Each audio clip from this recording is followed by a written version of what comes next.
வணக்கம். அனுகிரகம் தமிழ் சேனல் நேர்களே, நான் உங்கள் அன்பான சயின்டிபிக் வேதிக் அஸ்ட்ராலஜர் அஸ்ட்ரோரெண்டி பேசுகிறேன். நல்லது நினைப்போம், நல்லதே நடக்கும். இந்த வீடியோவில் நம்ம என்ன பார்க்க போறோம்னா, கும்பராசிக்காரர்களுக்கு 2026 ஜனவரி மாதம் எத்தகைய ஒரு பலாபலன்கள் நிறைந்த ஒரு மாதமாக இருக்க போகுதுன்னு பார்க்க போறோம்.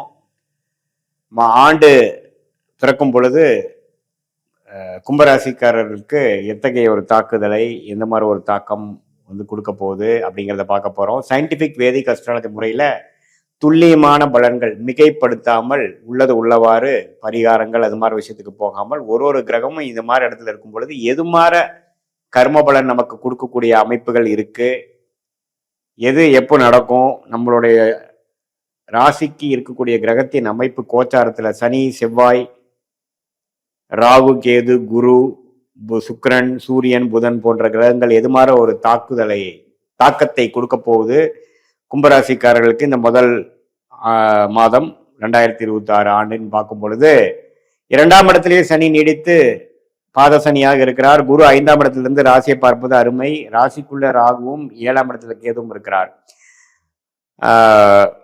மாத கிரகம் என்று சொல்லப்படுகிற ராஜோகாதிபதி சுக்கிரன், புதன், சூரியன், அப்புறம் செவ்வாய், இந்த 4 கிரகம் பாத்தீங்கன்னா மாதத்தின் முதல் 2 வாரம், தை மாசம் பிறக்கும் வரைக்கும் ஃபர்ஸ்ட் ஆஃப் என்று சொல்லப்படுகிற ஜனவரி 15 வரைக்கும் 11ஆம் இடத்திலிருந்து குரு பார்வை பெறுவது அருமை. ஸோ கும்பராசிக்காரர்கள் ஆண்டு பிறக்கும் பொழுதே உத்வேகத்துடனும் சில லாபத்துடனும் சில போன 2025 செய்த காரியங்களுக்கு சில பெனிஃபிட்ஸ், லாபங்கள் அறுவடை செய்யக்கூடிய அமைப்புகளோட தான் அந்த ஆண்டே பிறக்குது, அந்த மாதமே பிறக்குதுங்கிறது தெரிஞ்சுக்கணும். ஒரு அற்புதமான அமைப்பு. குருவின் பார்வை பெறுகிறார்கள் இந்த 4 கிரகம். அருமையான அமைப்பு. ஸோ அடுத்து வரக்கூடிய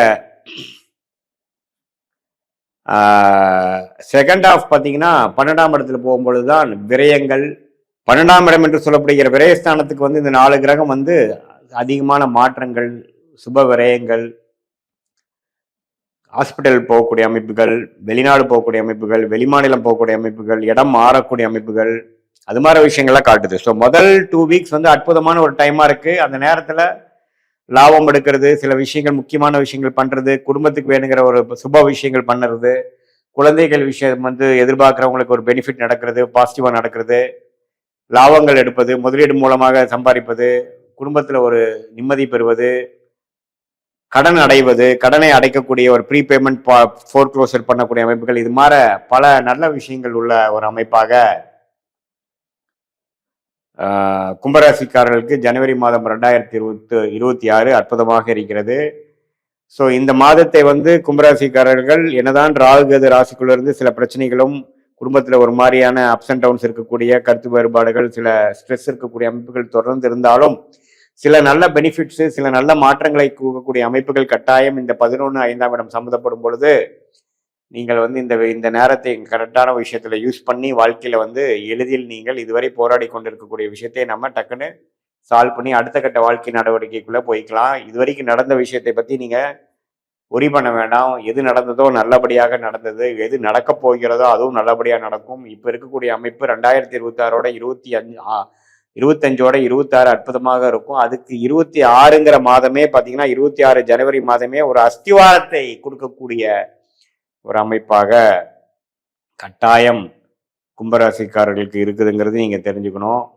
ஸோ மாதத்தின் ஃபர்ஸ்ட் ஆஃப் ஒரு மாதிரியான பேட்டர்ன்லையும், செகண்ட் ஆஃப் ஒரு மாதிரியான பேட்டர்ன்லையும் ஒரு மிக்சடான அமைப்புகள் இருக்குதுங்கிறது நான் தெளிவாக சொல்றேன். இது கோச்சார அமைப்பில் இருக்கக்கூடிய ஆண்டு கிரகத்தின் சஞ்சாரமும் மாத கிரகத்தின் சஞ்சாரம் மூலமாக வரக்கூடிய அமைப்பு தான். உங்களுடைய ஜென்ம ஜாதகம், பிறந்த தேதி, பிறந்த நேரம், பிறந்த உரை வைத்து பார்க்கும் பொழுது நீங்க என்ன லக்னத்துல பிறந்தீங்க, உங்களுடைய நட்சத்திரம் சதய நட்சத்திரமா, அவிட்ட நட்சத்திரமா, அல்லது பூரட்டாதி நட்சத்திரமான்னு பார்த்து நீங்க முதல் திசை குரு திசையா, ராகு திசையா, அல்லது செவ்வாய் திசையில பிறந்தீங்களா, இப்போ நீங்க உங்களோட வயது 30ஆ இருந்தாலும் சரி, 40ஆ இருந்தாலும் சரி, இப்போ போயிட்டு இருக்கிற தசாபுக்திகள் எப்படி இருக்கு, செவ்வாய், குரு, செவ்வாய், ராகு, குரு, சனி, புதன், கேது எது மாதிரி திசை போய்கொண்டு இருக்கிறது, அந்த கிரகங்கள்லாம் உங்க ஜாதகத்துல எப்படி இருக்கு, எது மாதிரி ஆதிபத்தியம் வேலை செஞ்சுட்டு இருக்கு, ஸ்தானபலம், திக்பலம், திருப்பலம்லாம் உங்க ஜாதகத்துல ஒரு கிரகம் எப்படி இருக்கு, இதெல்லாம் பார்த்து சயின்டிபிக் வேதிக் அஸ்ட்ராலஜி முறையில துல்லியமான பலன்கள் எடுத்து எந்த விதத்திலும் மிகைப்படுத்தாமல் பரிகார விஷயத்துக்கு போகாமல் ஒரு ஒரு கிரகம் இப்படி இருக்கும் பொழுது எதுமாற கர்ம பலனை உங்களுக்கு கொடுக்கக்கூடிய அமைப்பு இருக்குதுங்கிறத துல்லியமாக நம்ம எடுத்து அது நம்ம சொன்ன கோச்சார அடிப்படையிலான ராகு கேது சனி குரு இப்ப நம்ம பேசின கோச்சார பொது பலனையும் சேர்த்து வைத்து பார்க்கும் பொழுது துல்லியமான அக்யூரேட்டான பலன்கள் எடுத்து அடுத்து வரக்கூடிய ஷார்ட் டேர்ம் எப்படி, அடுத்து வரக்கூடிய லாங் டேர்ம் எப்படி, எதுமாற விஷயங்கள் எதுமாற நேரத்தில் நடக்கக்கூடிய அமைப்புகள் காட்டுகிறது, உங்களுடைய பிராப்தங்கள் என்ன, எந்த மாற நேரத்தில் எதுமாற விஷயங்கள் நடக்கிற அமைப்பு உங்கள் தசாபுக்திகள் காட்டுகிறது, உங்கள் லக்னத்தோட வலு என்ன, லக்னத்தை எந்த கிரகம் பார்க்கிறார்கள், எந்தெந்த கிரகம் எப்படி பார்த்து கொள்கிறார்கள், எந்த ஆதிபத்தியம் செய்கிறது வேலை செய்கிறது, உங்களுடைய முற்பகுதி நல்லா இருக்கா, மிடில் பீரியட் நல்லா இருக்கா, பிற்பகுதி நல்லா இருக்கா, எந்த நேரத்தில் எது மாதிரி அமைப்பு கூட இருக்கு, மேரேஜ்னு எடுத்துட்டீங்கன்னா லேட் மேரேஜா, எது மாதிரி திருமணம் நடக்கக்கூடிய அமைப்புகள் இருக்கு, அரேஞ்ச் மேரேஜா, காதல் திருமணமா, இல்லை சில பேர் பார்த்தீங்கன்னா கல்யாணத்தில் பிரச்சனையை செகண்டாக வரும்பொழுது செகண்ட் மேரேஜ் ஆகக்கூடிய அமைப்புகள் இருக்கா, வெளிநாடா வெளி மாநிலமா, எது மாதிரி விஷயங்கள் நம்ம காட்டுது, தொழிலா வேலையா, எந்த நேரத்தில் வந்து நமக்கு ப்ரொமோஷன் கிடைக்கும், அரசு உத்தியோகத்தில் எதிர்பார்க்குறவங்களுக்கு அரசு உத்தியோகம் உண்டா, எல்லா விஷயங்களும் நம்ம வந்து சயின்டிபிக் வேதிக் அஸ்ட்ராலஜி முறையில் இந்த கோச்சார பலன் ஆகிய ராகு கேது சனிக்கு குருவையும் பலனையும் சேர்த்து வைத்து நம்ம வந்து இந்திய வேத ஜோதி அடிப்படையிலான கர்ம பலனை வந்து சேர்த்து வச்சு பார்க்கும் பொழுது நீங்கள் வந்து சதய நட்சத்திரத்தில் பிறந்திருந்தாலும் சரி, அவிட்ட நட்சத்திரத்தில் பிறந்திருந்தாலும் சரி, பூரட்டாதி நட்சத்திரத்தில் பிறந்திருந்தாலும் சரி, எது மாதிரி ஒரு கர்ம பலன் வந்து வேலை செய்யுதுங்கிறத